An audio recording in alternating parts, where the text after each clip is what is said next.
Good morning, and we're going to do another legal video. This one is going to be all about legal writing. So let me share my screen. Welcome to Legally Marette or Legally Raven Haired. And still haven't decided what the name of the YouTube channel is going to be, which is why I haven't done it yet. So let's just get started over here. Let me move my camera so that I'm looking in the same place as this, right? It's like a little weird, but sorry about that. This is my one take video on legal writing. All right, so now let's go back here and let's, I did I get so far ahead? Sorry about that. All right, so let's talk about the art of legal persuasion. So this is a video summary of You Convince Me, a Lawyer's Guide to Persuasive Writing that was written by Brian Porto at Vermont Law School. Let's get that out of the camera. Sorry about that. All right, so here we go. So let's keep it moving. So being boring is mean. I've always felt this way. So when I was in high school, like I started throwing a lot of parties and having a lot of fun with my friends. And I just always would find that to invite people places and to be boring, like that's mean. So it's like food and alcohol are not a substitute for a good time. And there's no excuse for poor legal writing. So even when you're writing a brief or a memo or a motion, it can still be interesting. Right. And so lawyers are professional writers, and you're like, say what? But it's true. So one of the things that I really liked is Brian Porto had a quote in this where he talks about they are professional writers because they actually spend more time writing than many publishing houses and things like that. So really there's no excuses. So Brian talks a lot about how, especially in the state of Vermont, where he's a teacher at Vermont Law School, there's so many resources related to good writing that I'm just SMH shaking my head because there's so many books dedicated to good legal writing or improving it. There really is no excuse for any Vermont lawyer and really any lawyer in general not to write well. And so I'm not an attorney, I'm studying law, but you know what? I like talking and I love oral, and I've really, I haven't worked on my writing skills. Like I write almost exclusively in the passive voice. And so this is an opportunity really for me to improve my writing all the way around. And I'm really excited about it because, so going back to this about being a professional writer. So I thought about this. So it's funny because when I was in the 4th grade, we did young authors and we had to write a book. I remember my book from 6th grade. I don't remember what I wrote about in 4th grade, but I decided I wanted to be a children's author and that I wanted to work from home so I can be with my kids. And actually my husband and I decided to not have any children, but nonetheless, it's funny that I'm coming back full circle. I was like, I'm going to be a professional writer. So really excited about that. All right, so let's go here to why or why not. So with all the resources, why are there so many examples of what Brian Porto calls bloated, confusing, deadly prose written by lawyers? Well, he quotes Tom Goldstein and says that the problem is both with new and seasoned attorneys. He calls them either callow novices or grizzled veterans. And so it's just people relying on their oral arguments and just not putting the effort needed to be put into to really improve their legal writing. So we are going to try to be different. And so that's why we are starting our legal study career with civil procedure and research and writing. So how are lawyers professional writers? Lawyers have to be creative in how they make an argument. It's not just about writing law on paper. So you can't just research the law engine, just drop it on the paper and move on. Every week, a small law office publishes or a law office, let me correct this. Sorry, fixing that typo. Sorry about that. This still has typos. So every law office, each week they produce more than, I didn't realize this, but more material than major book publishers or even a national newspaper. So lawyers should um, think of themselves like a poet, a novelist, brief writers, right? They all take creative writing. So that's something I never thought about, but that's something that Brian Portal is encouraging lawyers to do. So now we want to talk about legal, you can't out research or research equal. So many times people are good at legal research, right? They either do it themselves or they have good clerks that do research. And so that's not going to be enough to help you win your case. So let's go here to legal persuasion. What does it require? It requires quality writing.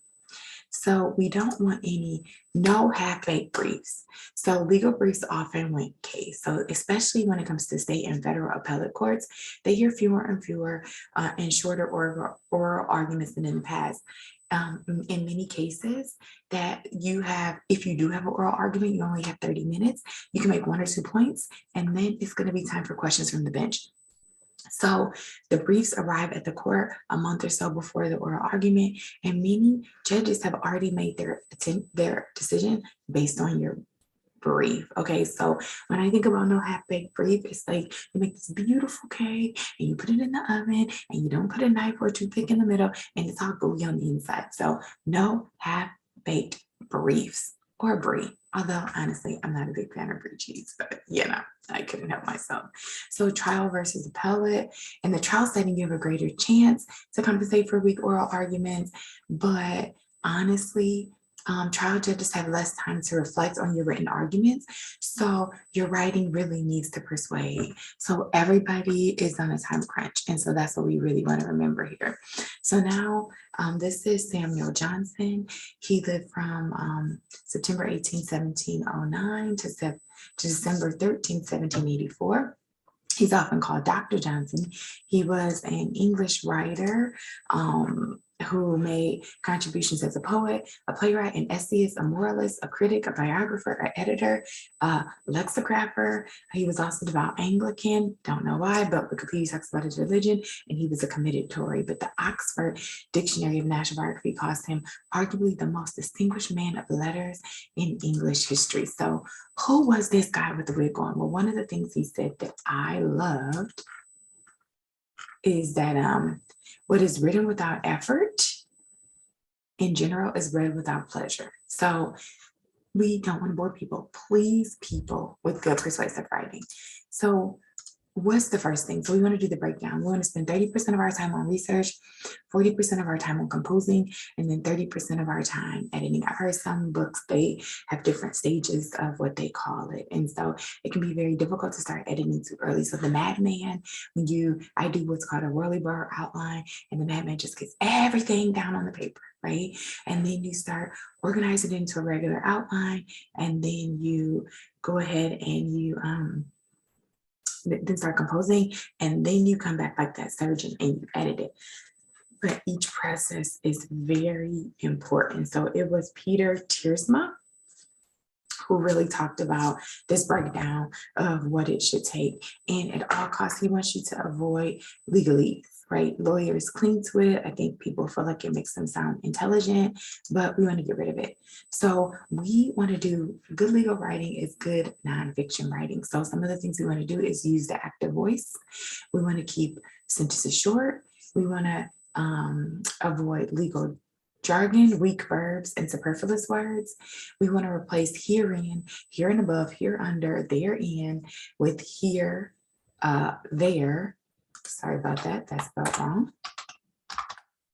There, above, or below. Okay, working words dominate, and though working words are who did what to whom. Glue words are the linking words that put them together. So we want to avoid wordy idioms, and I'm bad at this. Despite the fact, just use although or even though. In most cases, use usually. At this point, change that, sorry, another typo, to the word now. For student two, we want to change that to under or by, and we don't want to start sentences, I am super guilty of this, or it is, there are, those things are often unnecessary. And I'm fixing this as we go along. My typos here, this is one take videos once again. So I'm fixing it on my other copy, but sorry for you because you have to read it like this. So, so basically what we want to do is it is okay. It followed by a form of to be is proper when it refers to something specific, but otherwise we don't need it is or there are. They're often unnecessary, right? So just get rid of it. Now we want to talk a little bit about normalizations, and that is taking a really great noun and adding IEZ to it to turn it into a verb. So don't turn strong nouns into weak verbs. So here we have an example that Brian used. It's called Carly was brought in to catalyze a transformation of HP. With the base verb instead, we hired Carly to transform HP. For some reason, the first one seems like, ooh, but really it's not clear, right? But I have a hard time with this. These are catalyzed. I mean, that just sounds like fancy, but really it's not good. And so really what I'm learning is to change my mind. It's like when somebody updates your style and you find out what you've been doing is old fashioned, right? So that's what we're really trying to do here. So verbs should be lively little devils. And adding IZ to a word doesn't give it life. So with two pieces of advice, it's like, don't use IVE. Don't create any new verbs. Don't use any existing ones that you don't like. So don't turn vibrant nouns into weak verbs. So a few more typos here to fix, putting that in my notes. So I edit with you apparently. So we want to avoid twins and triplets, right? So doing payable, I never understood that word. They said it was they took English and French and they put it together in the legal framework. So then hopefully people would understand one or the other of the words. Just use the best word that fits the sentence, right? That's what we need to use. Use the best words that fits the sentence. So avoid twins and triplets. Just use the right one.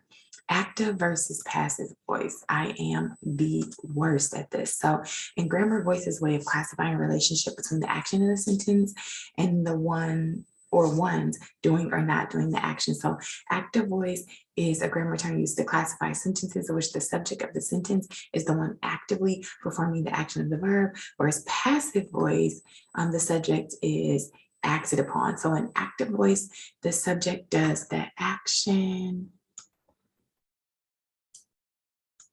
And let me get rid of that. So editing once again. So all right, now passive. What we want to talk about here are some examples of passive voice. The motion was made by the plaintiff. That word by, that's a key that we're using the passive voice. And active, the plaintiff made the motion. So we see it's less words, it's more succinct, it's more clear. All right, now so let's keep it moving here. Exception to the rule. When to use the passive voice? Well, when you don't want to assign blame or don't know who acted, you should use the passive voice. And hello, we're studying law here. In many cases, we don't want to assign blame. So we say something like the plaintiff's car was stolen in downtown Cleveland, my hometown, giving rise to the lawsuit. Why did I write something negative about my hometown? I don't know. That really didn't make sense. But anyway, we don't know who did it. So therefore we use the passive voice. All right. So let's go here. We want to get to the point. So let me get to the point. Use short sentences. Why use short sentences? Short sentences, they foster clarity, they facilitate understanding, and they're essential to persuasion. Why? Because short sentences equal more emphasis. Short sentences have one main thought, they're easy to comprehend. So where do we place short sentences? The first sentence, the last sentence, or mid-paragraph between two longer sentences. So to be attention grabbing, we want to vary the sentence length. So we don't want all long, we don't want all short, we don't want medium. We need short at the beginning, short at the end, maybe two longer ones in the middle, with a short one that connects them. And so that's how we get to the point. And so this having the short sentences at the beginning that grabs the attention, and then having it in the middle of two longer sentences that maintains the attention. All right, so we want to be attention grabbing and attention maintaining. So now we want to do subject, verb, object, which is really hard for me because I want to say subject, object, verb. I don't know why that makes sense, but don't do that. It's subject, verb, object. So arrange words for easy understanding. Conditions and exceptions, you want to put them where they are most easily understood. It's best to put the long element at the end of a sentence.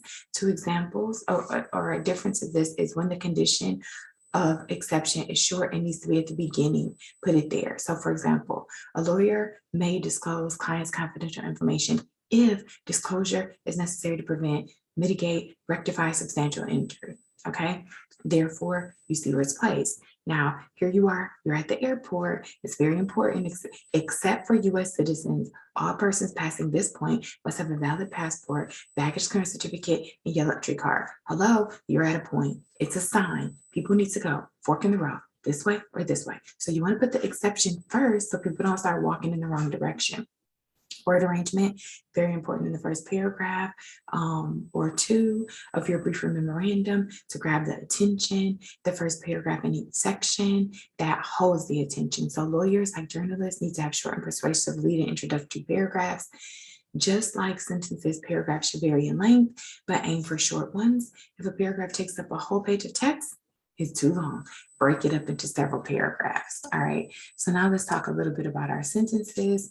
Effective topic sentences is the start of a clear, smooth paragraph. Effective topic sentences is the start of a clear, smooth paragraph. All right. Put a period there. Get rid of that S. So we want to start with an effective topic sentence for that reason. Stay on track. Sentences in a paragraph should all be about the same subject or closely related to each other. We want to use pronouns to avoid excessive repetition. All right, so there we go. Now we want to talk about links and connections. Sentences and paragraphs must be linked together by means of connective devices. These connective devices provide transitions between sentences and paragraphs.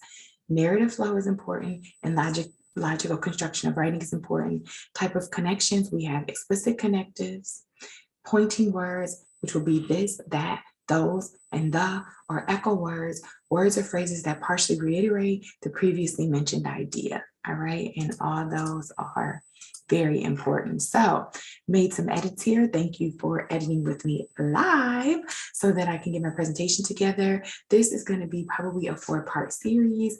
This is about the first 10 pages of Brian Porto's document on persuasive writing. Keep staying with me as I learn the art of legal persuasion through the use of professional legal writing. Thank you so much. See you tomorrow.